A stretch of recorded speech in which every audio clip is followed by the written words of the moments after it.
Boa noite a todos e todas. É um prazer receber Carlos Gervásio na 40ª Feira do Livro da Universidade Federal do Rio Grande. O Gervásio, inicialmente gostaria de te agradecer por ter aceito o convite da universidade para participar dessa conversa conosco e também da sessão de autógrafos. Eu inicialmente gostaria então de dizer que o Gervásio é graduado em Comunicação Social e Jornalismo pela PUC do Rio Grande do Sul. Ele é doutor em Comunicação Social também pela PUC, é pós-doutor em Cinema pela Universidade de Paris III e ele atua como professor na PUC do Rio Grande do Sul no curso superior de Tecnologia em Produção Audiovisual, no programa de pós-graduação em Comunicação, ministrando a disciplina de Narrativas Tecnológicas. Gervásio também trabalha no programa de pós-graduação com Escrita Criativa da Faculdade de Letras da PUC do Rio Grande do Sul. Ele tem ampla experiência na área de comunicação, com ênfase em cinema, abordando principalmente os seguintes temas: cinema, narrativa, literatura, tecnologia e linguagem. O Gervásio, além de diretor, ele também é roteirista desde o ano de 1978, então, que ele desenvolve uma produção significativa no estado do Rio Grande do Sul e no Brasil. E ele já realizou 7 longa-metragens e 10 curtas.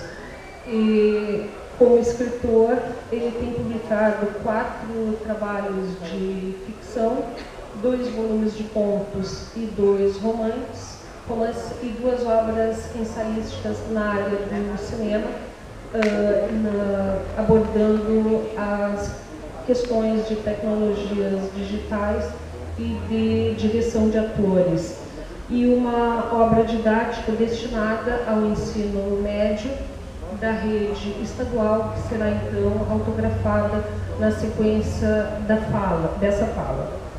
O Gervásio também é um diretor e um roteirista da geração significativa dos curta-metragistas dos anos 1980. Em 87 ele funda a Casa de Cinema de Porto Alegre com outros sócios e desde 2011, então, nós fomos beneficiados com a Prana em sociedade com Luciana Tomasi. Ele foi assistente de direção do filme Deu Pra Ti, anos 70, lançado em 1981 com Giba Cis Brasil e Nelson Nadotti. Esse filme ele foi bastante representativo dentro dessa geração de superoitistas. Em 1983 ele dirige um longa Inverno, também na mesma bitola Super 8, e co-dirigiu Verdes Anos no ano de 1984, que obteve um grande sucesso de público no Rio Grande do Sul e no Brasil. O Gervásio também tem roteiros adaptados para a televisão, e eu gostaria de destacar, então, o Memorial de Maria Moura, Comédias da Vida Privada, Engraçadinha e Luna Caliente, todos veiculados na Rede Globo. Em 2007, ele roteirizou e produziu o longa-metragem de baixo orçamento 3Fs, e é interessante, peculiar, que esse longa ele foi lançado simultaneamente em várias plataformas, no caso sala de cinema, DVD, internet, TV aberta e TV por assinatura. E em 2012, então, o Gervásio escreve e dirige o longa-metragem Menos Que Nada. Menos Que Nada também foi lançado num sistema de diferentes plataformas, incluindo salas de cinema, TV, internet, DVD, e agora há pouco nós conversávamos então sobre o lançamento também em outras 2 modalidades, através de série radiofônica e de audiofilme.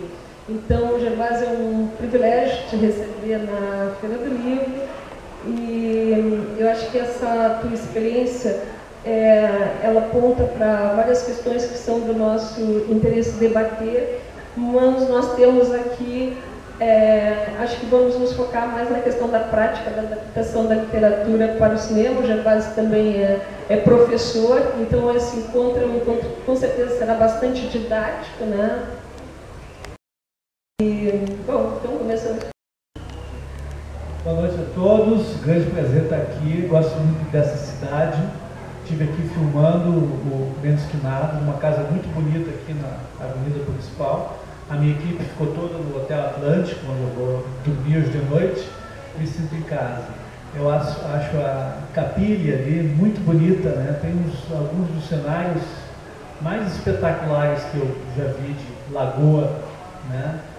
No mundo. É muito bonito isso aqui. Então, fico muito feliz de estar aqui. Bom, o que eu combinei com o pessoal da feira, né? Eu fui chamado aqui por conta desse livro aqui que eu escrevi recentemente, chamado Primeiro Filme, né? O primeiro filme é uma obra didática que se destina a todas as pessoas que querem fazer o seu primeiro filme, né? Coisa que, digamos, há 30 anos atrás, quando eu estava começando a fazer cinema, fazer cinema era algo assim, destinado a alguns predestinados, né? Aquele pessoal muito incrível que faz cinema, enquanto nós somos apenas espectadores. Todo mundo gosta de cinema, de ver filmes, né? Mas poucas pessoas tinham a chance, 30 anos atrás, de experimentar fazer um filme. A literatura é um pouco diferente. Tecnologicamente falando, só precisa de papel de pão e lápis. Hoje, obviamente, ninguém vai escrever assim. A gente pega um notebook ou computador e escreve. Mas, na verdade, é um negócio solitário que exige tempo, exige, né, alguma coisa que as pessoas chamam de talento. Na verdade, é muito esforço para escrever. Cinema não, 30 anos atrás era um negócio complicadíssimo, que era muito caro, os equipamentos eram muito difíceis de lidar. Mesmo o tipo de cinema que eu fazia, que era Super 8, que teoricamente era uma bitola amadora e barata, Super 8 era bem complicado de fazer, principalmente o som, né? Mas nós fizemos. Era difícil. Hoje não é mais assim. Hoje tem muita gente que tem celular com capacidade de vídeo, possivelmente de baixa definição, mas talvez alguns tenham celulares ali com alta definição de vídeo. Ou em casa tem uma câmera fotográfica que é capaz de fazer vídeo de alta definição. E com um computador não muito diferente de um desses aqui, com um Mac, que a professora aqui já viu que tem um software capaz de editar vídeo. Editar vídeo é fazer cinema, não tem dúvida nenhuma mais, né? A digitalização da captação de imagem e de som, da edição e agora da exibição dos filmes, a grande maioria das salas são digitais também, modificou completamente essa distância que existia entre o espectador e o realizador. Claro que, assim como escrever uma coisa e, né, parir uma obra-prima é outra, também filmar com o celular, editar e fazer um grande filme são coisas diferentes. O que eu estou dizendo é que a atividade em si, quando a gente tem vontade de fazer, quando a gente quer começar, quando quer fazer o primeiro, que é para fazer errado, que é para fazer ruim, entendeu? Que é para se dar mal, né? Quase sempre. Esse hoje é muito mais fácil de fazer. Então eu escrevi esse livro, que é destinado aos estudantes do ensino médio. Eu pensei assim, o meu leitor tem 16 anos, está no segundo ano do ensino médio, vai fazer vestibular daqui a um ano e ele quer fazer um filme. Então, ele vai ler esse livro, quem sabe vai ter alguma ajuda, né? Não exatamente no processo tecnológico, porque os jovens hoje a tecnologia eles dominam com uma facilidade muito grande. A complicação é a linguagem. A complicação é contar uma história. O que eu descobri? Que tem pessoas de 30 anos, 40 anos que estão lendo esse livro e assim, já me deu uma dica muito boa, já fiquei com vontade de fazer o meu filme. Então eu mirei ali no de 16, mas estou chegando no de 56 também, o que é ótimo. Tá? Já está assim. Tem uma questão que vi que tu comentasse no site da Prana, que a habilidade de narrar, ela se aprende na escola, né? E aí tu aproxima a questão assim da narrativa literária da narrativa do cinema. E aí tu fala, escrever um filme é necessário ir além disso, né? Então eu queria que tu falasse um pouquinho sobre isso. O que é esse ir além? Que tu, no meu entendimento, o filme responde a essa questão, o livro responde a essa questão, esse ir além do que se aprende no ato de narrar dentro da escola. Tem muitas maneiras de contar uma história, né? A literatura é uma das mais antigas, teatro tão antigo quanto, talvez um pouquinho mais até do que a literatura. A própria dança, às vezes, conta histórias, é muito antiga também, né? E escrever um texto é um ato complicado e quase sempre solitário, né? Tu pode pedir ajuda, mas como dizia o Rubem Fonseca, quanto menos ajuda, melhor. Na verdade é tu contra os teus demônios, né? Tu contra os teus deuses. E ali nós vamos tentar fazer o negócio e aí tu mostra para as pessoas, seja o que Deus quiser, se tu conseguir uma editora, maravilha, mas tu está sozinho. E de certo modo é bom. E cinema é completamente diferente. Não, se tu estiver sozinho, tu está ralado. Eu vou dizer outra palavra, mas tu está ralado. Cinema é turma. Cinema é turma. Tu tem que ter diálogo, tu tem que encontrar pessoas com habilidades diferentes da tua. Não basta escrever a história, o roteiro é o primeiro passo, é a base. Se não tiver uma base sólida, vai ser bem complicado de fazer um filme, mas já foram feitos bons filmes em que o roteiro estava sendo escrito durante a realização. Casablanca, só para dar um exemplo clássico de um filme romântico que muita gente aqui começa, o pessoal não sabia como é que a história ia terminar, né? Se a Ingrid Bergman ia ficar com o Humphrey Bogart ou com o outro cara lá, eles não sabiam, né? Então o cinema tem uma maneira de fazer, tem um espírito de realização que é muito diferente da literatura. Enquanto na literatura parece que é bom ficar sozinho, ou é absolutamente necessário tu te isolar para escrever de certo modo, mesmo que esteja numa casa, como é o meu caso, com 4 mulheres, né? A minha mulher e três filhas, né? Tem que chegar um momento que não vou prestar atenção em nada. Não vou prestar atenção em nada, vou prestar atenção só no texto. E aí consegue escrever. No cinema, se eu estou no set, é exatamente o contrário. Eu tenho que prestar atenção em tudo. Nada pode estar fora do meu alcance. Eu tenho que prestar atenção no brinco da atriz, no sapato da atriz, no roteiro, na luz, na direção. Nada pode estar desfocado. Nada pode estar desfocado. Nada pode estar fora de quadro. Um pouquinho desfocado até pode estar, mas fora de quadro não. Eu tenho que estar atento a tudo e eu vou ter que dialogar com muitas pessoas para que continue sendo o nosso filme, que é também o meu filme, né? Porque o cinema é uma arte coletiva, é uma linguagem que te obriga a ter gente talentosa do teu lado, mas com talentos diferentes do teu. Eu gosto de fotografia, adoro fotografia, né? Vejo muita fotografia, mas não sou fotógrafo, eu preciso de um fotógrafo.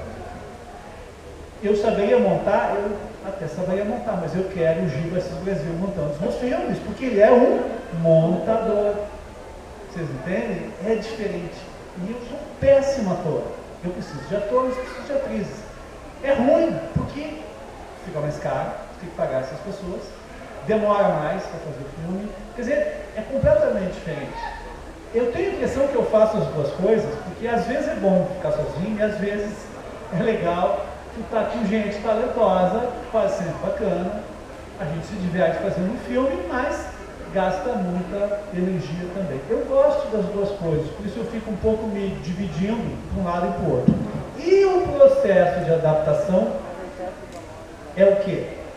É um processo em que tu parte de uma obra literária, que pode ser tua, no caso do exemplo que nós vamos dar aqui, é um conto que eu mesmo escrevi, que é literatura, eu estava sozinho, e esse texto vai ser transformado em outra coisa chamada filme, chamado cinema, em que eu vou fazer com que esse meu texto, e eu que sou autor, dialogue com várias outras pessoas para fazer um outro produto.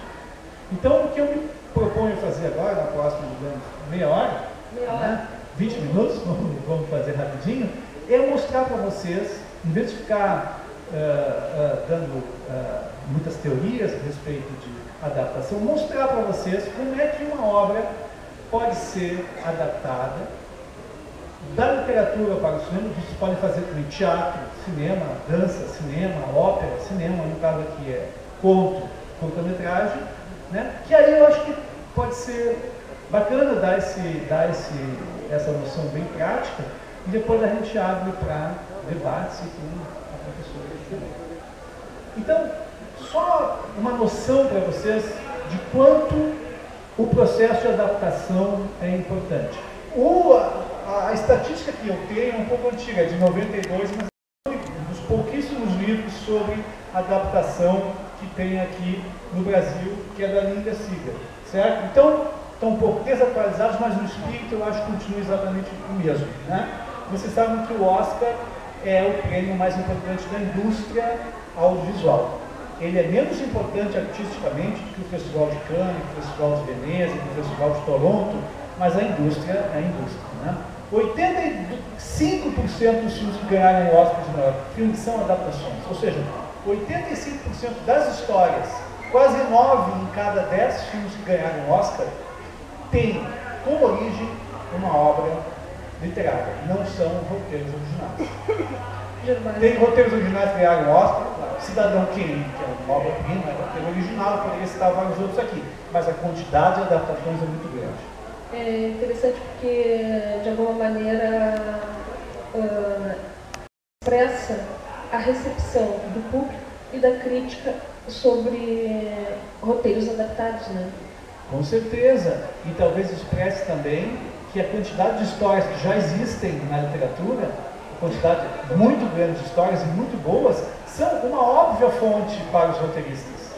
Claro que é bom pegar a folha em branco e escrever a minha história, mas eu vou fazer um filme, eu olho para trás, pô, tem um universo de histórias maravilhosas, eu posso pegar uma delas, inclusive que pode ter sido um livro de sucesso, que está na cabeça das pessoas, e vou fazer um filme.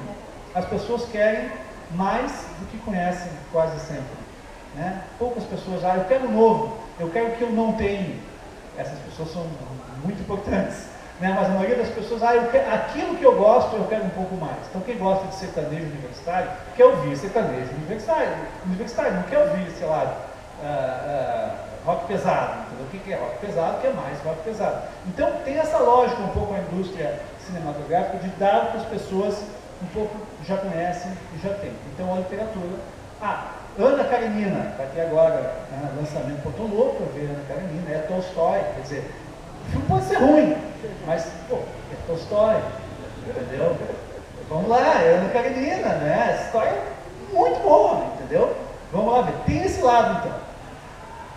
TV não fica muito atrás, olha lá, 83% das minisséries de TV americanas recentes, década de 90, são adaptações, mas 95% das minisséries que ganharam o Emmy, que é o principal prêmio da TV americana, são adaptações.